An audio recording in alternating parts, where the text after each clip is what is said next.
பகவத்கீதை பிரியர்களுக்கு என்னுடைய அன்பு கலந்த வணக்கங்கள். ஸ்ரீ கிருஷ்ணா அர்ப்பணம். இன்றைக்கி நம்ம பகவத்கீதையின் 6வது அத்தியாயம் தியான யோகம் 26, 27, 28வது ஸ்லோகங்களில் பகவான் என்ன சொல்கிறார்? பேரின்பம் யாருக்கு கிடைக்கும், அதுக்கு தகுதி என்ன, முடியும், அதுக்கு உண்டான மார்க்கத்தை அவர் சொல்கிறார். நம்மளுக்கு சாதாரண சிற்றின்பம்னா கொஞ்சம் சந்தோஷம் இருப்போம், மறுபடியும் கஷ்டப்படுவோம். ஒரு வாழ்க்கையில் நம்ம எல்லாம் அனுபவிச்சு தானே, இதெல்லாம் உங்களுக்கு அதெல்லாம் விலைக்கு எந்த டைம் ஆகும். அதனால் பேரின்பம் என்பது சந்தோஷம் நிலையாக இருக்கும். அப்பேற்பட்ட பேரின்பம் யாருக்கு கிடைக்கும், அதுக்கு என்ன தகுதி, அது முடியக்கூடிய தகுதி தான் நம்மளால். அதுதான் சொல்கிறார். இப்போ 26வது ஸ்லோகத்தில் என்ன சொல்கிறாருன்னா, அலைவதும் நிலையற்றதுமாகிய மனது எக்காரணத்தால் எதனக்கண் தெரிகிறதோ அதனதனிலிருந்து மீட்டு வைத்து ஆத்மாவின் வசத்துக்கு கொண்டு வருக. இப்போ தியானம்னா என்ன? எங்கன்னா நீ அதுக்குன்னு தனியாக உட்காந்து கூட அவசியம் இல்லை. உனக்கு திறமை இருந்தால் எங்கே உட்காந்துக்கிற அங்கே, அதே பஸ்ஸில் போகும்போது கூட சரி, அதே இடத்துல உட்காந்து உன்னுடைய மனசு எங்கன்னா ஓடும், திடீர்னு வீட்டுக்கு ஓடும். சரி வேணாம், அதை பற்றி என்ன பேசிங்க இருப்பாங்க, மறுபடியும் கொண்டாடணும்.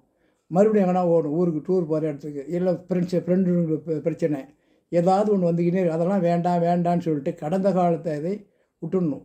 அதாவது இறந்த காலத்தையும் நினைக்கக்கூடாது, எதிர்காலத்தையும் கற்பனை பண்ணக்கூடாது. இந்த நிமிஷம் என்ன நடக்குது அதை மட்டும் பார்க்கணும். அதை பார்த்துருந்தாலும் ஓரளவுக்கு கண்ட்ரோலுக்கு வந்துட்டோம். அது மாதிரி மனசு அலைய வச்சு விட்டுட்டு எதுவுமே இல்லாமல், எண்ணங்கள் இல்லாமல் நம்ம நின்றோம்னா அது அலையாத கொண்டாந்தார். ஆத்மாவின் வசத்துக்கு கனெக்ட் ஆகிடுச்சு. இது மாதிரி நினச்சினாலே ஆத்மாவோட லிங்க் ஆகிடுச்சுன்னு அர்த்தம். இப்போ ஒரு பைப்பில் தண்ணி போயின்னுக்குது, அதில் 10 வயத்தில் ஓட்டைச்சுன்னா போகிற இடத்துக்கு ப்ரெஷர் கம்மியாகிடும். தண்ணி போகாத கூட பெரிய ஓட்டைகள், இது எல்லாத்தையும் இந்த ஓட்டைகள்லாம் அடிச்சிட்டோம்னா போகிற இடத்துக்கு ப்ரெஷர் ஜாஸ்தியாகும். அதுமாரி நம்ம ஆத்மாவோட லிங்க் ஆகிறதுக்கு என்ன தடை என்னான்னு கேட்டிங்கன்னா, இந்த ஆசைகள் தான் எங்கெங்கே ஓடுதோ அதெல்லாம், அது எல்லாத்தையும் அடக்கிட்டோம்னா நம்ம மனசு கண்ட்ரோலுக்கு வந்து ஆத்மாவோட லிங்க் ஆகிடும்.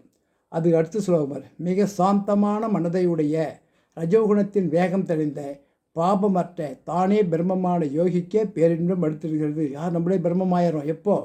மிக சாந்தமான ரஜோகுணத்தினுடைய வேகம். அதாவது ரஜோகுணம் எடுத்துனா பேசணும், பதில் திட்டிடணும், அது ரஜோகுணம். அது இல்லாமல் அதே பதிலில் சாந்தமாக சொல்கிறது சாந்த குணத்துக்கு வந்துடும். அப்படிப்பட்டவன் யாராயிரம்? பிரம்மம் ஆயிரம். நாமளே கோபத்தை அடிக்கிட்டாலே நம்ம பிரம்மம். வள்ளுவர் கூட நிறைய சொல்லுகிறாரு. அப்புறம் வேகம் தனி அவனுக்கு அப்படி இருந்துட்டாலே அவங்ககிட்ட பாபம் இல்லாமல் பாவம்லாம் போயிடும், பாவமே வராது. பாவப்பட்ட தானே பிரம்மமானிக்க யோகிக்கே பேரின்பம் அழுத்திடுகிறது. தானே பிரம்மமான யோகிக்கே பேரின்பம் அழுத்திடுகிறது என்றார். அதுக்கு அடுத்த ஸ்லோகம் 28வது ஸ்லோகம், இங்கனும் மனதை ஆத்மாவில் சதா நிலைக்கச் செய்து பாப நீங்க பெற்ற யோகியானவன் பிரம்ம ஞானத்தில் பிறக்கும் பேரானந்தத்தை எளிதில் எழுதுகிறான். அந்த பேரானந்தம் எங்கே கிடைக்குன்னா பிரம்மஞானத்தில் தான் பிறகுதான்.